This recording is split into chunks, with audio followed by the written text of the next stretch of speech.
नमस्कार दर्शकबिन, स्वागत छ कार्यक्रम महिला अधिकारमा। हामी यस कार्यक्रममा महिलाका अधिकारका विषयमा कानुनी पक्षमा रहेर जानकारी प्रस्तुत गर्दै आइरहेका छौँ। यसै सन्दर्भमा आज हामी पारिवारिक अदालत, पारिवारिक न्यायालयका बारेमा जानकारी प्रस्तुत गर्नेछौँ। के हो त पारिवारिक अदालत र विशेष गरी यसले महिलाको लागि चाहिँ कस्तो भूमिका खेल्छ, किन आवश्यक छ भन्ने कुरामा आज हामी जानकारी प्रस्तुत गर्नेछौँ। र हामीसँग हुनुहुन्छ अधिवक्ता गणेश दत्त देवकोटा। स्वागत छ यहाँलाई कार्यक्रममा। धन्यवाद। नमस्कार। सबैभन्दा पहिला चाहिँ हामीले यो पारिवारिक अदालत भनेको के हो, यो चाहिँ कस्तो खालको हो, यसको नेचर कस्तो हुन्छ, यहाँबाट सुरु गरौँ न। धन्यवाद।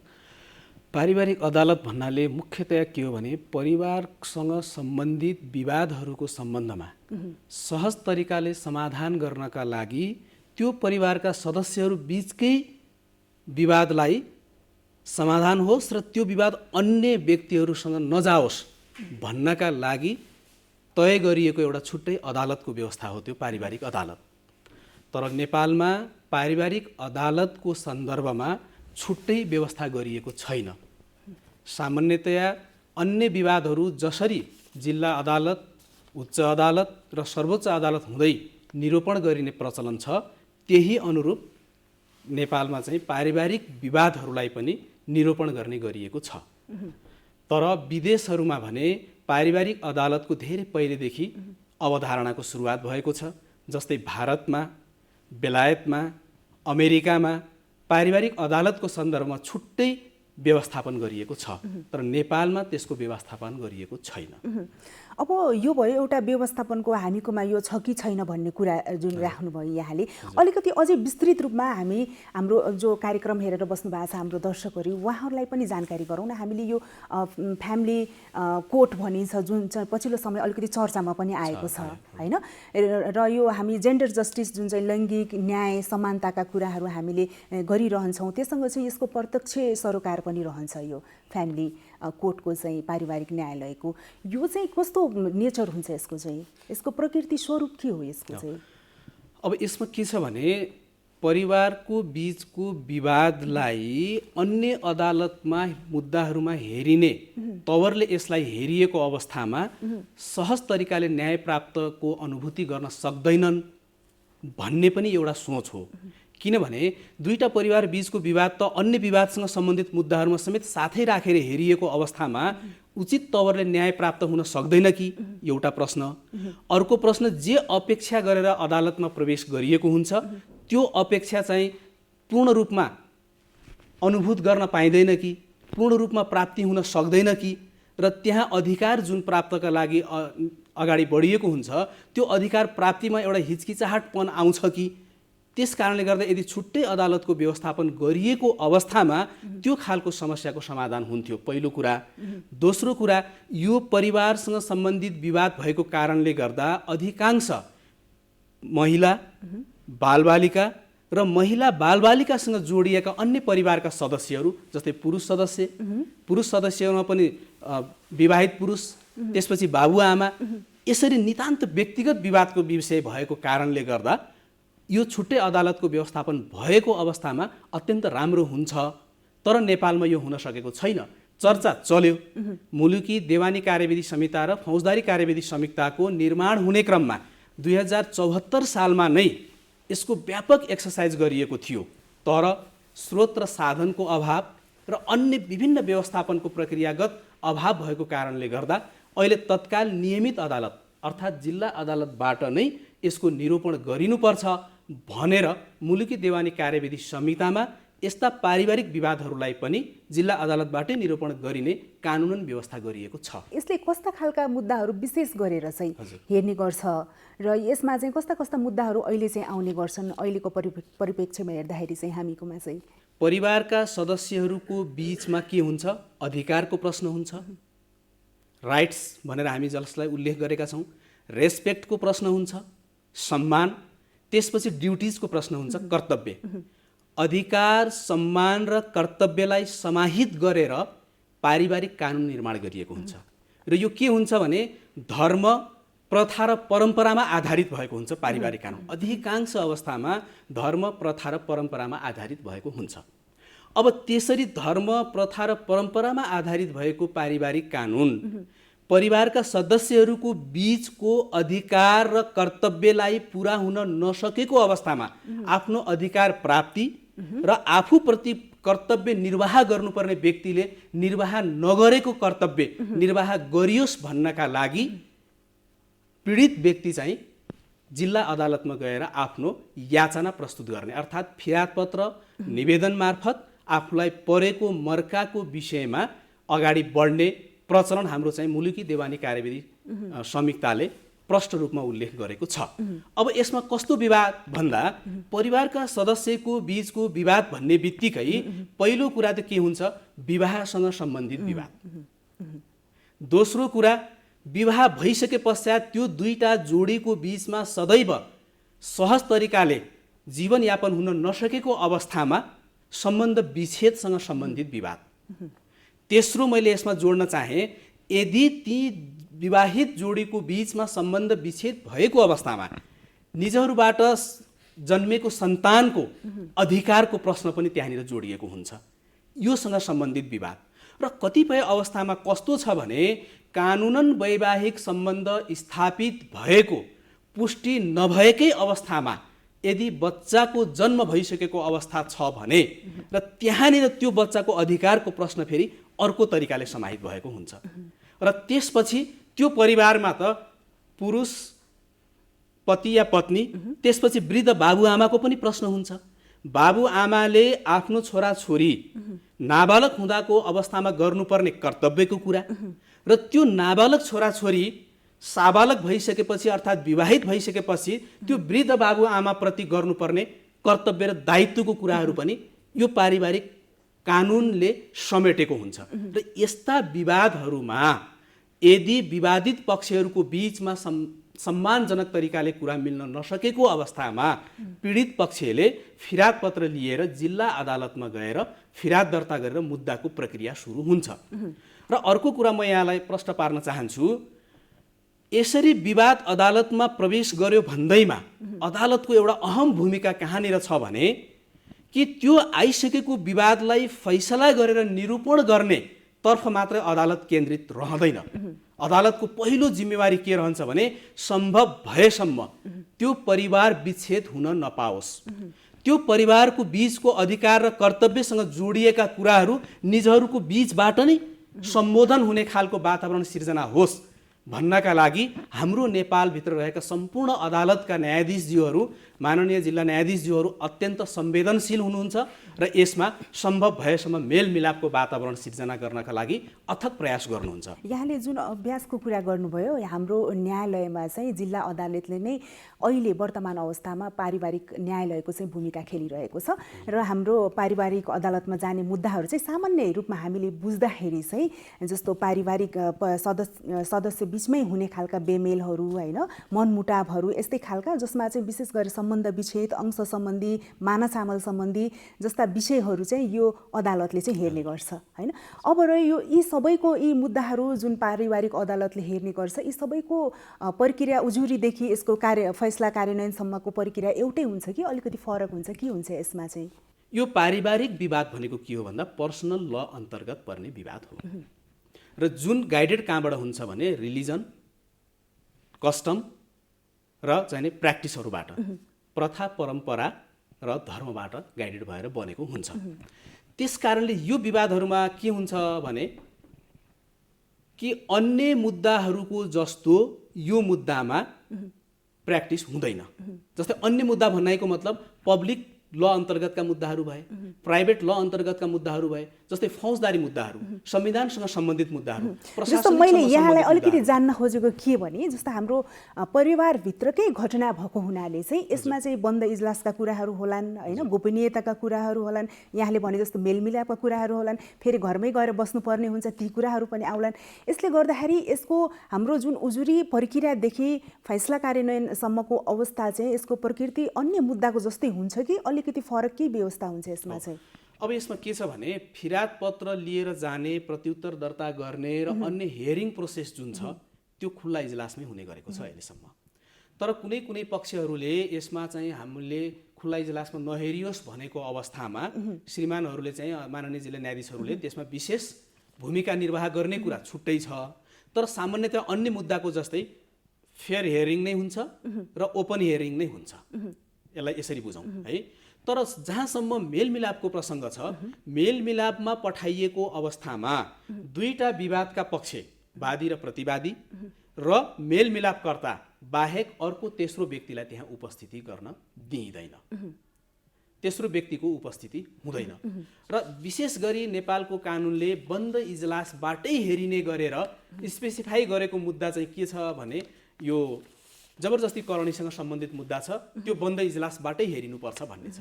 हो, अब यहीँनिर हजुरले उठाएको प्रश्न यहीँनिर छ कि बडा महत्त्वपूर्ण के छ भन्दा यो पारिवारिक विवादको विषयलाई पनि बाहिर अन्य मुद्दाको जस्तो हियरिङ नहोस् या बन्द इजलासबाट हियरिङ होस् या अन्य मुद्दाका अन्य विभिन्न मुद्दाका व्यक्तिहरू एकै साथमा आएर मुद्दाको चाहिँ हियरिङ गर्दै जानियो भने भोलि मेलमिलापको वातावरणमा पनि धमिलोपन आउन सक्ने, मेलमिलाप भइसकेपछि पनि एक ठाउँमा बस्न सक्ने वातावरण नरहन सक्ने या सामाजिक प्रतिष्ठा र अन्य व्यक्तिहरूले चाहिँ त्यो विषय पनि थाहा पाए भनेपछि म कसरी अगाडि बढौँ भन्ने खालको एउटा दुविधाजनक स्थिति चाहिँ निश्चय पनि छ। यस कारणले नै यदि यस्ता विवादहरूको सन्दर्भमा छुट्टै पारिवारिक अदालतको व्यवस्थापन हुन सकिदिएको भए यो समस्या रहँदैन थियो। यहाँले त लामो समय काम गर्नुभएको छ होइन, जस्तो अब हाम्रो समानता र हामीले अघि नै भने जस्तै जेन्डर जस्टिसका कुराहरू, लैङ्गिक न्यायका कुराहरू, समानताका कुराहरू पनि यसमा जोडिएर आउने गर्छ। अब यो अहिलेको परिप्रेक्ष्यमा हेर्दाखेरि चाहिँ कति आवश्यक छ हाम्रो परिवेशमा चाहिँ यो पारिवारिक अदालतको चाहिँ? पारिवारिक अदालत परिवारसँग सम्बन्धित विवाद भएको र एउटा परिवारसँग सम्बन्धित विवाद अर्को परिवारलाई जानकारी नहोस् या अन्य विवादसँग सम्बन्धित व्यक्तिहरूको बीचमा यसको जानकारी बाहिर नजाओस् भन्नका लागि पारिवारिक अदालतको छुट्टै व्यवस्थापन गरेको अवस्थामा अत्यन्तै सराहनीय हुन्छ र यसको आवश्यकता छ। र मैले अर्को केही कुरा निवेदन गर्न चाहेँ भने यदि कुनै कारणले तत्काल पारिवारिक अदालतको छुट्टै व्यवस्थापन गर्नै नसक्ने अवस्था छ भने पनि, जस्तै साधन र स्रोतको कुरा हुन्छ, राज्यले अहिले अदालतलाई उपलब्ध गराउने आर्थिक स्रोत भनेको अत्यन्तै न्यून छ। यो न्यून स्रोतलाई व्यवस्थापन गरेर अदालतले छुट्टै पारिवारिक अदालतको व्यवस्थापन गर्नलाई तत्कालैको अवस्थामा त्यति सहज छैन। तर गर्न के सकिन्छ भने त्यही जिल्ला अदालतमै पनि पारिवारिक विवादको सम्बन्धमा मात्रै निरूपण गर्नका लागि निश्चित न्यायाधीशहरूको व्यवस्थापन गर्न सकिन्छ, निश्चित इजलासको व्यवस्थापन गर्न सकिन्छ कि काठमाडौँ जस्तै काठमाडौँ जिल्ला अदालतको फलानो इजलासमा पारिवारिक विवादको सन्दर्भमा मात्रै अर्थात् पारिवारिक कानुनसँग सम्बन्धित विवादको मात्रै निरूपण गरिन्छ भनेर यदि हामीले छुट्टै इजलासको व्यवस्थापन गर्नलाई त त्यति असहज छैन।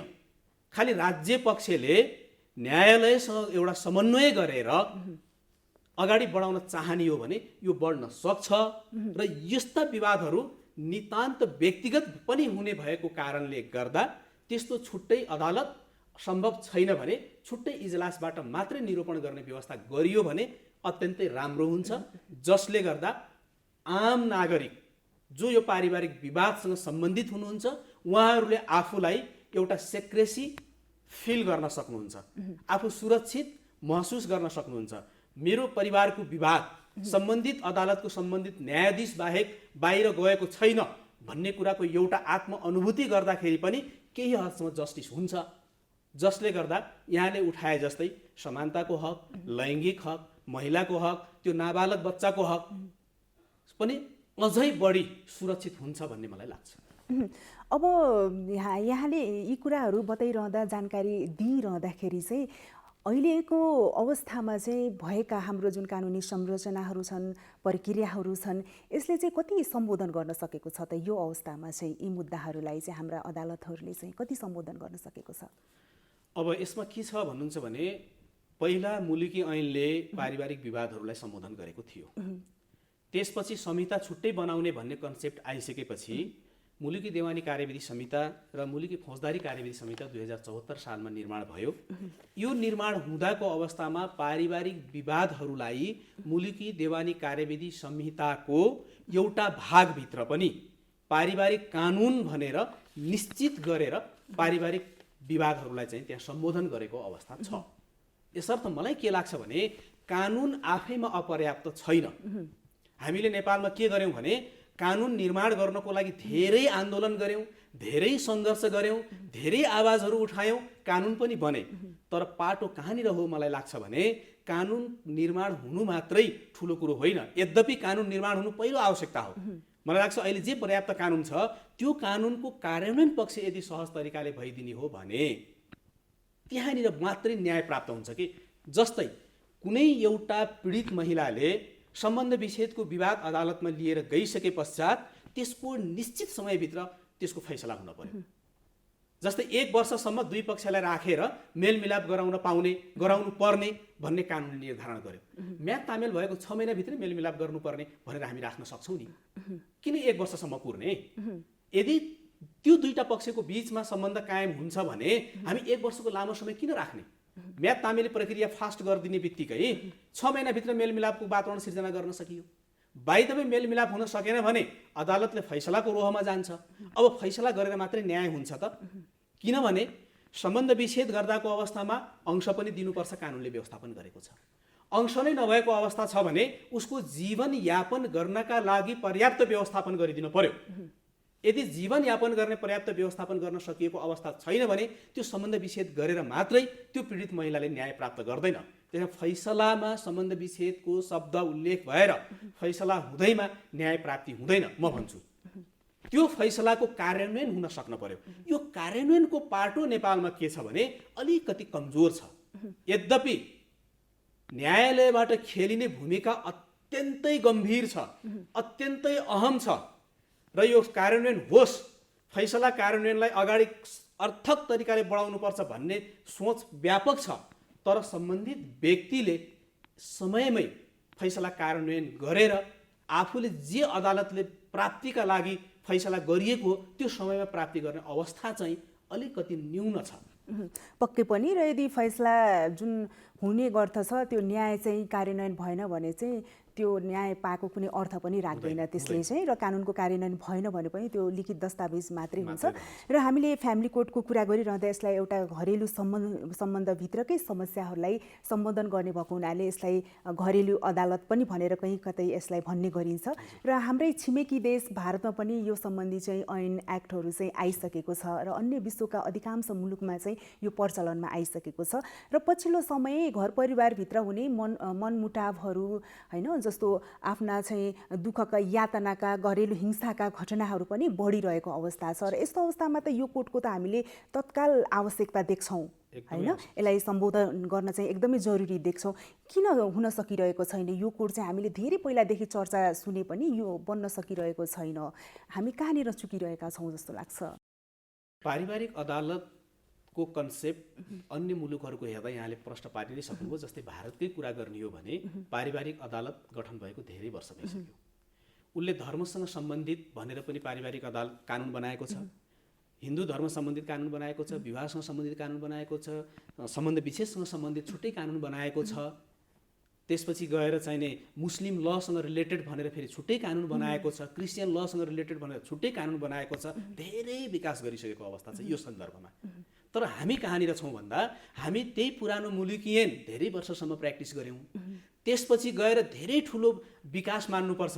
संहिता जुन बन्यो त्यो संहितामा पनि हामीले पारिवारिक अदालतको कन्सेप्टलाई मध्यनजर राखेरै पारिवारिक कानुनको बारेमा छुट्टै व्यवस्थापन पनि गऱ्यौँ। नगरेको अवस्था छैन, राज्यले गरेको छ, नगरेको होइन।